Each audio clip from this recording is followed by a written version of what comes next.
So we just got out of seeing F1, the newest Brad Pitt film that just recently came to theaters. And just to give you guys a forewarning, I don't really know anything about F1 racing. I don't really pay attention to it all that much. I know that the cars go vroom and it's really high octane and really fun to watch whenever it's randomly shown on TV to me.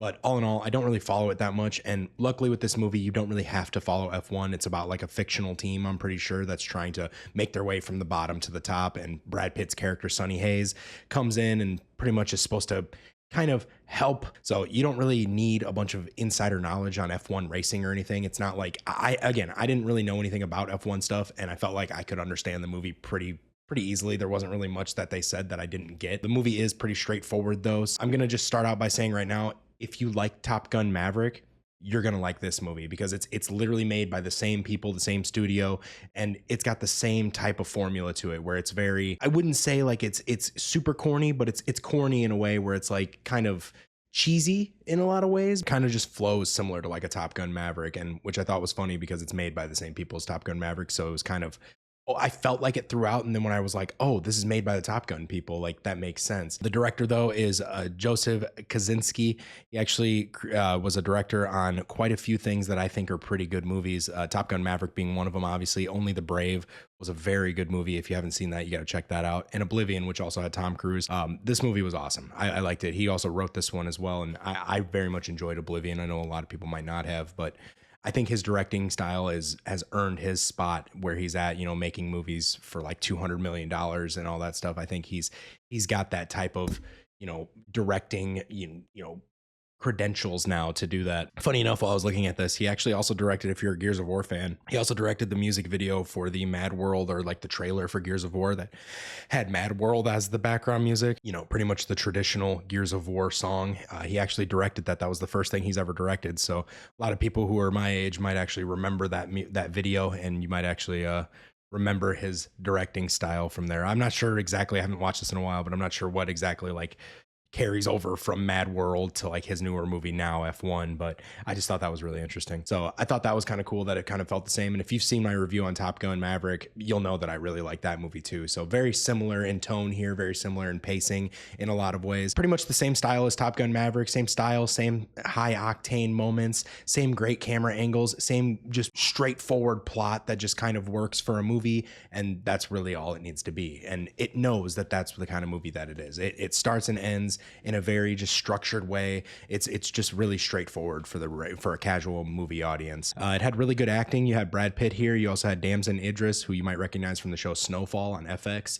Also Javier Bardem. He's like the owner of the organization that's desperate to win more races with this organization to keep the organization under his ownership. But really quick, just to show you guys the cast, if you don't recognize the names that I said, you got Brad Pitt as Sonny Hayes, you got Damson Idris as Joshua Pierce, who was in Snowfall. If you don't recall, that was a great show. And then Javier Bardem. Brad Pitt and Javier Bardem have been in a movie or two together before, so the chemistry, you know, they're on screen together quite a bit, and I think they bounce off each other really well. And the rest of the characters, you might recognize a few of them, but they're nobody that I can really, you know, specifically say, oh, remember this person from this or that, whatever. Now, the movie is super long. It's 2 hours and 35 minutes, which in a way, it's a good movie for how long it is, but it has some moments midway through and towards like the final act that were just kind of paced really slowly and just kind of in moments that we wanted more high octane moments. When they get into the races and stuff, the races are super high octane. Like the way they're filmed, the sounds, the rumbling in the theater, it's totally worth seeing this movie in theaters if you're really into just like the high adrenaline of like race cars revving up and like cutting corners and stuff. And with it being F1, it's a lot more dangerous. They're going like 300 miles per hour, cutting corners fast. You know, it is high octane, and they do get deep into that in this movie. So I really like that. But with the movie being so long, there is some like kind of dramatic moments that were just kind of unnecessary for the movie, you know, slower paced moments towards the end, I would say as well. The majority of this movie, the whole concept of this movie is pretty much Brad Pitt is a veteran, and he's teaching a rookie, who would be Damson Idris, how to pretty much be a professional in a way. You know, Brad Pitt's character is kind of a loner. He kind of drifts from organization to organization, wins, and then he kind of leaves, and he's just kind of, I do my own thing kind of thing. So both the characters kind of play off each other really well, because Damson's character, Joshua Pierce, he's very cocky, and he just wants everybody to just understand what he's saying all the time. He doesn't want to have like leadership at all. You know, he's kind of hard about accountability. And that's where Brad Pitt's character comes in, Sonny, and just kind of, you know, they kind of bounce off of each other a bit. I wish there was more of a dynamic between them than there was in the movie. I think it would have been a little bit better if there was a little bit more like just kind of gritty, like personal things going on between them. Another problem I would have with this movie involving them would be the fact that it felt like the movie was about those two kind of butting heads and figuring out how to win races together without like pretty much killing each other. And then it goes into like a tragic moment happens, and then a montage happens where like Brad Pitt's character is winning races, and then suddenly Joshua Pierce is back, and it's kind of like they just go back to not liking each other. When in that middle part there, when he's like away from racing, it seems like Joshua Pierce's character is trying to be a more mature character, but then he comes back and he's just immature again. And then they go into a scene towards the end of the movie where they're playing poker together. And, you know, when you're playing poker, you're playing the person with the cards, you know, you're playing that person, you're playing the other people at the table, and they're kind of bouncing off of each other, arguing passive aggressively. And like the whole scene culminates in like Joshua Pierce beating Brad Pitt's character at poker, but he didn't really beat him. You know, Brad Pitt was just being very like a good teammate and letting him win without him realizing. And like that moment, instead of being at the end of the movie, you know, in the last quarter of the movie, that should have been in the middle of the movie. And that way the movie could have been first half is them trying to get along with each other, you know, kind of putting hands on each other in a way, not liking each other, and then figuring out that they like each other midway through. And then the last half would have been them trying to win the final few races of the season together. And I think that would have just been a more positive flow to this movie. But the way they did it was still fine. I think that if they would have remolded it a little bit, restructured some of the scenes a little bit, I think it would have made the movie a little bit less lengthy too, because I do think that it was a little too long at 2 hours 35 minutes. But everything that we got was pretty good. Like I really enjoyed everything. I didn't like have a moment where I was like, oh, this movie fucking sucks. You know, it was a good movie throughout the whole thing, if even great at times.